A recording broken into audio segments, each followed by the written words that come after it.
আজকের ব্লগটা শুরু করলাম একেবারে ঘর মোছা দিয়ে। আমার আবার লাঠি থেকে হাত দিয়ে ঘর মুছতে খুব ভালো লাগে। লাঠি দিয়ে মুছি যখন সময় কম থাকে তখন, আর যখন একটু সময় নিয়ে আমি ঘর মুছি তখন হচ্ছে হাত দিয়ে ন্যাকড়া দিয়ে তারপর হচ্ছে ঘরটা মুছি। তাতে করে কি হয় বলো তো, একটু ভালো করে প্রেসার দিয়ে তারপর হচ্ছে দুবার করে ঘরটা মুছতে সুবিধা হয়। Hi everyone, welcome to my channel Mitu's daily blog. আশা করি আপনারা সবাই খুব ভালো আছেন আর আমরাও খুবই ভালো আছি। তো আজ হচ্ছে শুক্রবার আর এখন বাজে হচ্ছে সকাল 11টা। তো সকাল হতে হতে আমার সমস্ত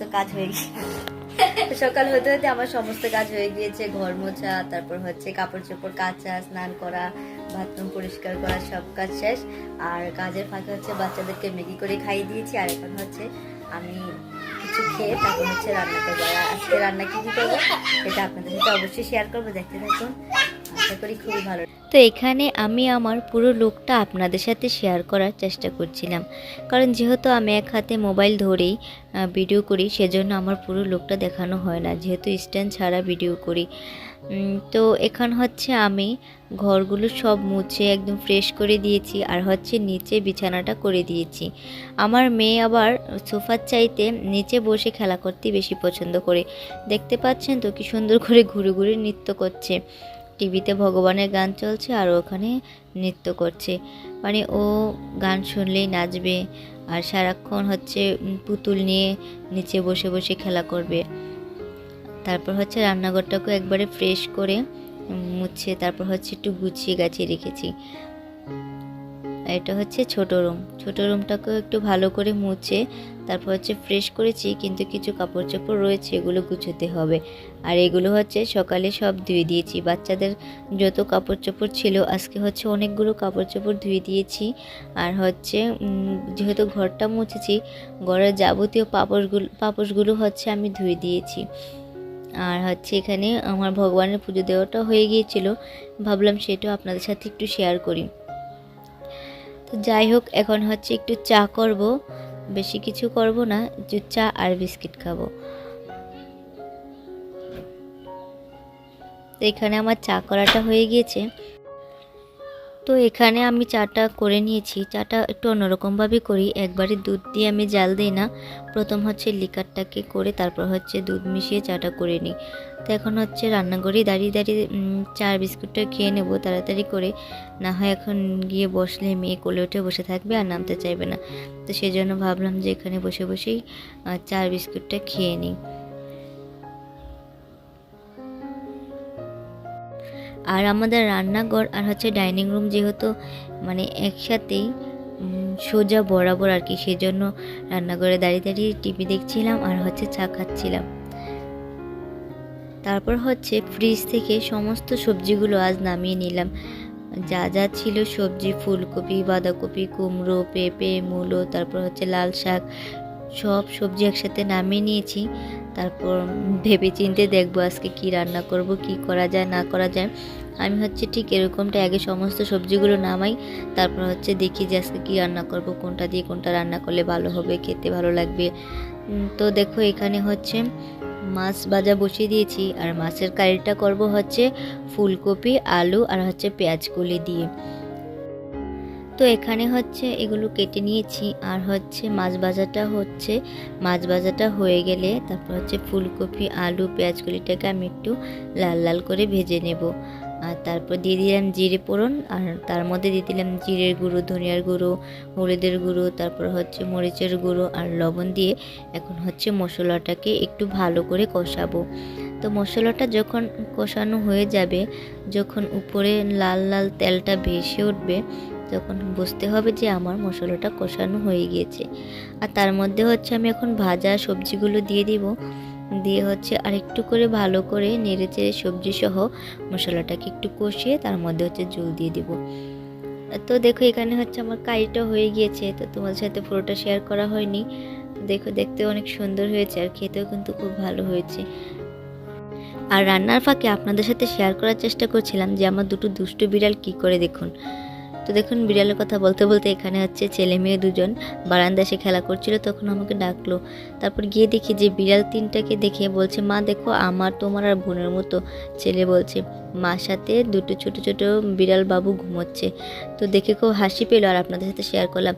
তো আজকে করেছি হচ্ছে পেঁয়াজ কলি আর আলু দিয়ে ভাজি, তারপর হচ্ছে একটু চিকেন কষা, আর হচ্ছে আমাদের জন্য মাছ দিয়ে ফুলকপি পেঁয়াজ কলি দিয়ে একটা তরকারি, আর হচ্ছে পেঁয়াজ দিয়ে ঘন করে মুসুরি ডাল। তো খাওয়া দাওয়া শেষে ছেলেকে আর মেয়েকে নিয়ে ঘুমোতে চলে এসেছি। মেয়ে দেখুন নাকি দুষ্টুমি করছে, বলছে আমি ঘুমোবো, আমি আমার বাবুদেরকে ঘুম পাড়াবো। তো হচ্ছে এখানে বাবুদেরকে ঘুম পাড়ানোর চেষ্টা করছিল আর ঘুমোচ্ছিল। তো ঘুমানোর আগে একটু দুষ্টুমি করবে, তারপর হচ্ছে ঘুম পাড়িয়ে দিব। তো সেটি আপনাদের সাথে শেয়ার করছিলাম। আর দেখুন না, মুখের মধ্যে গুঁড়ো দুধ ভরে আছে। আমি সিঁদুর দিয়েছি তো ওর সাথে সাথে সিঁদুর দেবে, কপালে লাল সিঁদুর লাগিয়ে রেখেছে। বাচ্চা মানুষ মা যা করে তাই রুমে থেকে থেকে দেখবে আর শিখবে। আর এই বাবুগুলো নিয়ে খাবে, বাবুগুলো নিয়ে ঘুমাবে, বাবুগুলো নিয়েই নাচবে। আর এখানে হচ্ছে আমি আগের দিন এক সেট 3 পিস কিনে নিয়ে এসেছিলাম, আর কিছু 3 পিস আপনাদের সাথে শেয়ার করছিলাম। আর হচ্ছে এই 3 পিসটা আমি নিয়েছিলাম। তো আজকে হচ্ছে টেলারের কাছে যাব 3 পিসটা বানাতে দেওয়ার জন্য। বিয়ের তো আর বেশি দিন নেই, সেই জন্য টুকটুক করে আস্তে আস্তে গুছিয়ে নেব। আর না হয় তাড়াহুড়োতে যখন দেখা যাবে বানানোটাও ভালো হবে না, তারপর কিছু নেব কিছু ফেলে যাব, সেই জন্য আস্তে আস্তে হচ্ছে বানিয়ে নেব। একটু সময় নিয়ে বানালে দেখা যায় উনি একটু ভালো করে বানাতে পারবে, সেই জন্য হচ্ছে আজকে গিয়ে 3 পিসটা বানাতে দিয়ে আসবো। সাথে হচ্ছে এই ব্লাউজটা, এটা আরও 1 সপ্তাহ আগে ওনাকে বানাতে দিয়েছিলাম। তো ওনাকে একটু ডিজাইন করে বানাতে বলেছিলাম, পুফ হাতার ব্লাউজ। তো উনি ডিজাইনটা যেমনই করেছে, কিন্তু বডিটা খুবই ফিটিং করে ফেলেছে, যে মানে পরা যাচ্ছে না, পরলে হচ্ছে হাত উপরের দিকে উঠানো যাচ্ছে না, এতটাই ফিটিং হয়ে গিয়েছে। তো সেজন্য হচ্ছে ব্লাউজটাও সাথে করে নিয়ে যাব, আর হচ্ছে বডির মাপ অনুযায়ী লুজ করে দিতে বলবো। আর এখানে হচ্ছে 3 পিসটা নিয়ে যাব।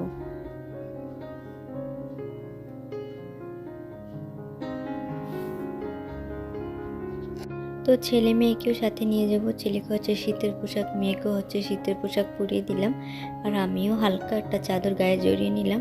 এখন হচ্ছে ছেলেকে আর মেয়েকে নিয়ে যাব। যেহেতু আমার বাসায় কেউ নেই, তাই আমি ওদেরকে কার কাছেই রেখে যাব, সেই জন্য হচ্ছে যেখানে যাই ছেলে আর মেয়েকে সাথে করে নিয়ে যাই।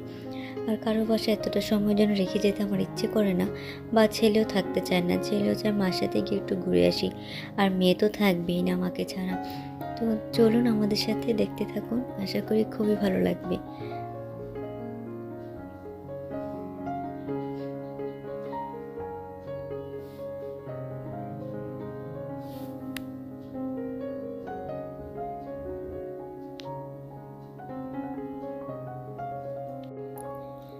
আর এই সময়টা হচ্ছে সন্ধ্যার পরে, চা নাস্তা খাওয়ার পর। ও বাবা যখন অফিস থেকে এসেছে, সন্ধ্যার নাস্তা শেষে বলছিল যে মাথাটা একটু মানে কীরকম লাগছে।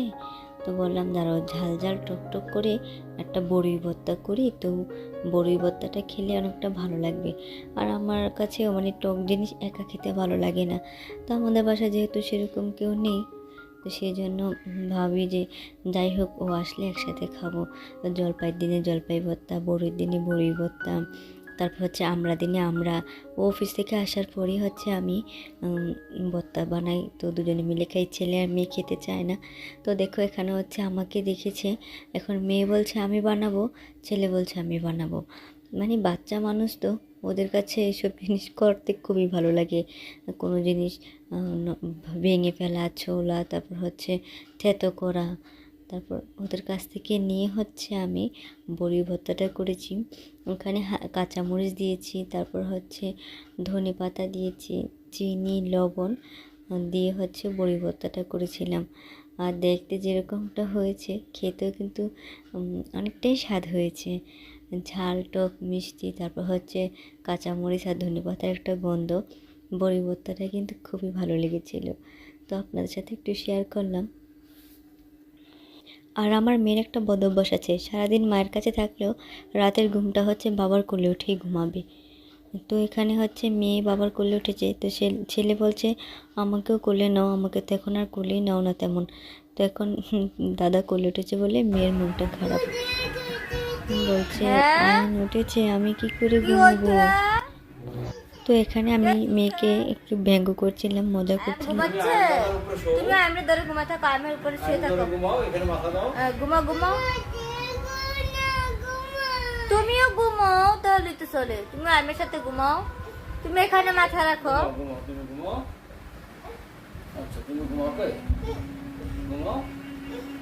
আয়ন তুমি মার্কো সাহেব